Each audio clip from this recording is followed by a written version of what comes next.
Friends, గుండెల్లో దేశభక్తి, కళ్ళల్లో అలివ్ గ్రీన్ యూనిఫామ్ వేసుకోవాలనే కసి ఉన్న ప్రతి కుర్రోడికి ఒకటే కళ ఉంటుంది, ఎలాగైనా ఇండియన్ ఆర్మీలో అడుగు పెట్టాలని. కానీ ఆర్మీలోకి ఎలా వెళ్ళాలి, ఏజ్ లిమిట్ ఏంటి, అసలు మన ఆంధ్ర తెలంగాణ కుర్రోళ్ళకి ర్యాలీలు ఎక్కడ జరుగుతాయి, ఈ వివరాలు సరిగ్గా తెలియక ఇంటర్నెట్ లో వచ్చి సగం ఫేక్ న్యూస్ నమ్మి ఎంతో మంది గ్రౌండ్ కి వెళ్ళక ముందే ఫెయిల్ అవుతున్నారు. రామ్ ఫ్రెండ్స్, నేను మీ సోల్జర్ కళ్యాణ్. ఈ రోజు వీడియోలో ఒక నార్మల్ సివిలియన్ కుర్రోడు చేతిలో AK-47 పట్టుకుని పక్కా సోల్జర్ గా మారే వరకు జరిగే ప్రతి స్టేజ్ ని ఒక ఆర్మీ సోల్జర్ గా అఫీషియల్ ఇన్ఫర్మేషన్ తో మీకు వివరిస్తాను. ముఖ్యంగా వయసు పరిమితిపై వచ్చిన బ్రేకింగ్ అప్డేట్ గురించి, అలాగే ఈ 50% రిజర్వేషన్ అని తిరుగుతున్న ఫేక్ న్యూస్ వెనుక ఉన్న అసలు నిజమేంటో కూడా క్లియర్ గా చెప్తాను. ఈ ఒక్క వీడియో చూస్తే చాలు, మీకు ఇంకెలాంటి డౌట్ రాదు. ఇక సోది లేకుండా డైరెక్ట్ గా మ్యాటర్ లోకి వెళ్ళిపోదాం. ముందుగా మనం మాట్లాడుకోవాల్సింది అసలు ఆర్మీలోకి వెళ్ళడానికి అర్హతలు ఏంటని. అగ్నివీర్లో మెయిన్ గా 4 రకాల పోస్టులు ఉంటాయి ఫ్రెండ్స్. జనరల్ డ్యూటీ, జీడీ, టెక్నికల్, క్లర్క్ మరియు ట్రేడ్స్ మ్యాన్. దీంట్లో ఏజ్ లిమిట్ గురించి చాలా మంది కన్ఫ్యూజ్ అవుతున్నారు. ఇక్కడే మీకు ఒక మైండ్ బ్లాక్ అయ్యే గుడ్ న్యూస్ చెప్తా వినండి. సాధారణంగా అగ్నివీర్ ఏజ్ లిమిట్ 17.5 నుండి 21 ఏళ్ల వరకే ఉంటుంది. కానీ కుర్రోళ్ళ డిమాండ్ మేరకు ఈ 2026 రిక్రూట్మెంట్ కి కేంద్ర ప్రభుత్వం ఒక ఏడాది రిలాక్సేషన్ ఇస్తూ గరిష్ట వయసును 22 ఏళ్లకు పెంచింది. అంటే 17.5 నుండి 22 ఏళ్ల లోపు ఉన్న వాళ్ళంతా అప్లై చేసుకోవచ్చు. ఏజ్ అయిపోయిందని బాధపడ్డ ప్రతి కుర్రోడు మళ్ళీ గ్రౌండ్ లోకి దిగాల్సిందే. ఇక చదువు విషయానికి వస్తే, జీడీకి వెళ్ళాలంటే 10th క్లాస్ పాస్ అవ్వాలి. ప్రతి సబ్జెక్ట్ లో కనీసం 33% మార్కులు పక్కాగా ఉండాలి. టెక్నికల్ గా అయితే ఇంటర్ లో ఫిజిక్స్, కెమిస్ట్రీ, మ్యాథ్స్ తో పాస్ అయ్యి ఉండాలి, లేదా 10th పాస్ అయ్యి ITI చేసినా ఎలిజిబుల్. క్లర్క్ కి అయితే ఇంటర్ లో ఏ గ్రూప్ అయినా పర్వాలేదు, కానీ టోటల్ 60% మార్కులు ఉండాలి. ఇక ట్రేడ్స్ మ్యాన్ కి 8వ తరగతి లేదా 10th సింపుల్ గా పాస్ అయినా అప్లై చేయొచ్చు. అలా జాయిన్ ఇండియన్ ఆర్మీ వెబ్సైట్ లో మీరు ఆన్లైన్ లో అప్లై చేశాక మీ ఫస్ట్ స్టెప్ పడినట్టు. ఇక్కడ అప్లై చేసిన వెంటనే గ్రౌండ్ కి పిలవరు. ఒకప్పుడు ఆర్మీ ర్యాలీ అంటే డైరెక్ట్ గా గ్రౌండ్ కి వెళ్లి రన్నింగ్ కొట్టేవాళ్ళు. కానీ ఇప్పుడు ట్రెండ్ మారింది. ఇప్పుడు ఆర్మీ వాళ్ళు ముందుగా కంప్యూటర్ బేస్డ్ ఎగ్జామ్ CEE పెట్టారు. ఈ ఎగ్జామ్ లో జీడీ మరియు ట్రేడ్స్ మ్యాన్ వాళ్ళకి 50 ప్రశ్నలు ఇస్తారు. 100 మార్కులకి ఎగ్జామ్ ఉంటుంది. అదే టెక్నికల్ మరియు క్లర్క్ వాళ్ళకి అయితే ఎగ్జామ్ 200 మార్కులకు ఉంటుంది.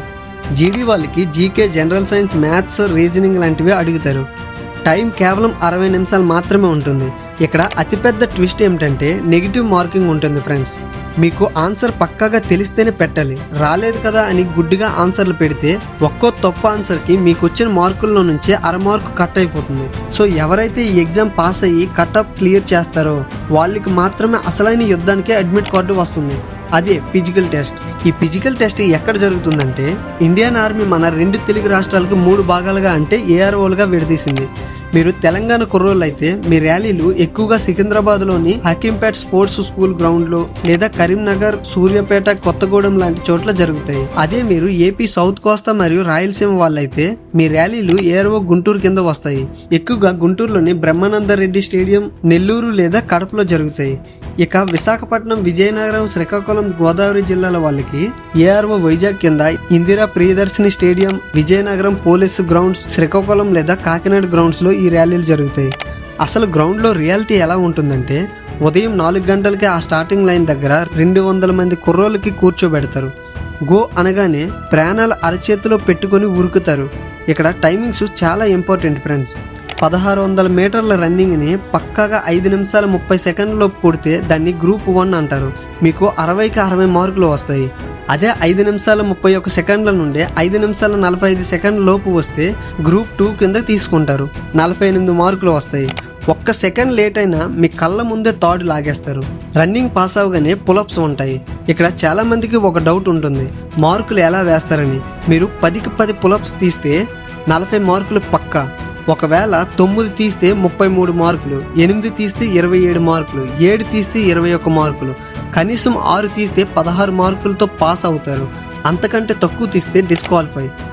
ఆ తర్వాత 9 అడుగుల గొయ్యి దూకడం, జిగ్జాగ్ బ్యాలెన్స్ లాంటివి జస్ట్ క్వాలిఫై అయితే చాలు. గ్రౌండ్ పాస్ అయ్యాక నెక్స్ట్ డే మిమ్మల్ని టెంట్ లో కూర్చోబెట్టి మెడికల్ చెకప్ చేస్తారు. ఇక్కడ చాలా మంది కుర్రోళ్ళు మెడికల్లో బట్టలు పూర్తిగా విప్పేస్తారేమో అని భయపడతారు. కానీ అలా ఏమీ ఉండదు ఫ్రెండ్స్. మిమ్మల్ని కేవలం అండర్వేర్ అంటే చెడ్డీ మీద మాత్రమే ఉంచుతారు. కంటి చూపు 6/6 ఉండాలి. కలర్ బ్లైండ్నెస్ ఉంటే రిజెక్ట్ చేస్తారు. అలాగే వెళ్లే ముందు చెవిలో గులిం క్లీన్ చేయించుకుని వెళ్ళాలి. పళ్ళు పుచ్చిపోయి ఉన్న, గారపట్టిన పాయింట్ రాసేస్తారు. కాబట్టి ముందే క్లీన్ చేయించుకోండి. నిలబడినప్పుడు మోకాల్లో తగలకూడదు.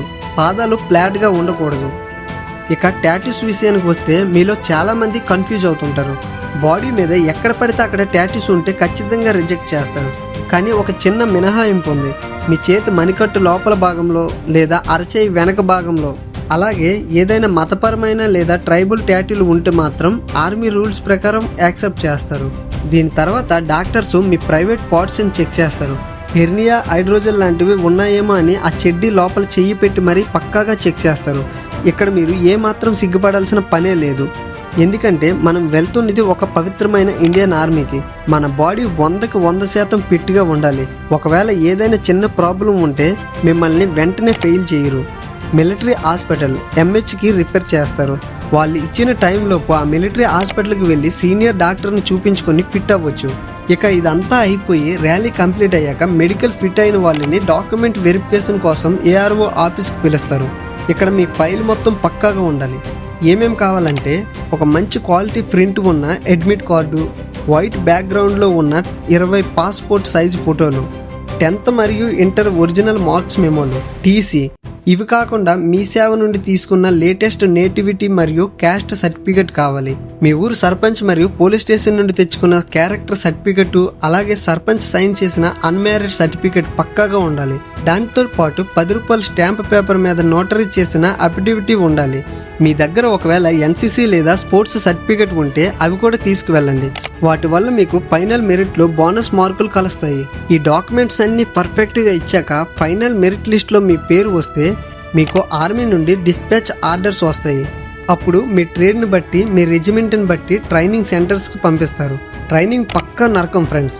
24 నుండి 31 వారాల కఠినమైన ట్రైనింగ్ తర్వాత ఒక మామూలు సివిలియన్ కుర్రోడు పక్కా ఇండియన్ ఆర్మీ సోల్జర్గా బయటకు వస్తాడు. అయితే ఇప్పుడు కుర్రోళ్ళకు ఉన్న అతిపెద్ద డౌట్, ఈ 4 ఏళ్ళ డ్యూటీ తర్వాత మా ఫ్యూచర్ ఏంటి అని. ఇక్కడ ఒక అసలైన వాస్తవం చెప్తా వినండి. యూట్యూబ్లో వ్యూస్ కోసం చాలామంది పారామిలిటరీలో 50% రిజర్వేషన్ వచ్చేసింది అని ఒక పెద్ద ఫేక్ న్యూస్ స్ప్రెడ్ చేస్తున్నారు. అది పక్కా అబద్ధం. అసలు నిజం ఏమిటంటే 4 ఏళ్ళ తర్వాత అగ్నివీరులకి ఆర్మీలో పర్మనెంట్ చేసే కోటాని 25% నుండి 50% పెంచాలని గవర్నమెంట్ ఆలోచిస్తుంది. ఇది ప్రపోజల్లో ఉంది. దీన్ని పట్టుకొని చాలా మంది కన్ఫ్యూజ్ అవుతున్నారు. కానీ పారామిలిటరీ అంటే BSF, CRPF, CISF లాంటి సెంట్రల్ ఫోర్సెస్ లో అగ్నివీరులకి గవర్నమెంట్ అఫీషియల్ గా ప్రకటించిన రిజర్వేషన్ కేవలం 10% మాత్రమే. అయితే వీళ్ళకి ఏజ్ రిలాక్సేషన్ ఉంటుంది. అంతేకాకుండా ఈ ఫోర్సెస్ లో చేరేటప్పుడు అగ్నివీరులకి మళ్ళీ ఫిజికల్ టెస్ట్ అంటే రన్నింగ్ లాంటివి చేయాల్సిన అవసరం లేకుండా డైరెక్ట్ గా మినహాయింపులు కూడా ఇచ్చారు. ఒకవైపు చేతిలో 12 లక్షల రూపాయలు సేవా నిధి, ఇంకోవైపు పారామిలిటరీలో రిజర్వేషన్స్. ఈ డిసిప్లిన్ తో మీరు బయటకు వస్తే ఈ సొసైటీ మీకు సలాం కొడుతుంది. ఫ్రెండ్స్, లాస్ట్ లో ఒక చిన్న మాట. నేను ఈ వీడియోలో చెప్పిన ఏజ్ లిమిట్ నుండి డాక్యుమెంట్స్ వరకు ఈ A to Z ఇన్ఫర్మేషన్ మొత్తం పక్కాగా ఇండియన్ ఆర్మీ అఫీషియల్ వెబ్సైట్ నుండి తీసుకుని మీకు వివరిస్తున్నది. కానీ మీకు అందరికీ తెలుసు, ఆర్మీ రూల్స్ ఎప్పుడైనా ఎలాగైనా మారొచ్చు, నోటిఫికేషన్స్ అప్డేట్ అవ్వచ్చు. కాబట్టి మీకు ఏ చిన్న డౌట్ వచ్చినా సరే, రేపు పొద్దున్న ఏదైనా కొత్త రూల్ గురించి తెలుసుకోవాలన్నా సరే మొహమాట పడకుండా కింద కామెంట్ సెక్షన్లో అడగండి. ఒక సోల్జర్గా, ఒక అన్నగా మీకు కరెక్ట్ ఆన్సర్ ఇచ్చే బాధ్యత నాది. ఇంకా లేట్ ఎందుకు? రేపటి నుండి గ్రౌండ్కి వెళ్ళండి, మీ రక్తం చిందించండి, ఆ ఆర్మీ జెండా మీద మీ పేరు రాసుకోండి. ఎన్ని కష్టాలు ఎదురైనా సరే నేను ఆర్మీ యూనిఫామ్ వేసుకుంటాను అని ఫిక్స్ అయిన ప్రతి కుర్రోడు కామెంట్స్లో గర్వంగా జై హింద్ ఇండియన్ ఆర్మీ అని టైప్ చేయండి. గ్రౌండ్లో మీతో పాటు ప్రాక్టీస్ చేస్తున్న ప్రతి ఒక్కరికి ఈ వీడియో షేర్ చేయండి. నేను మీ సోల్జర్ కళ్యాణ్. జై హింద్.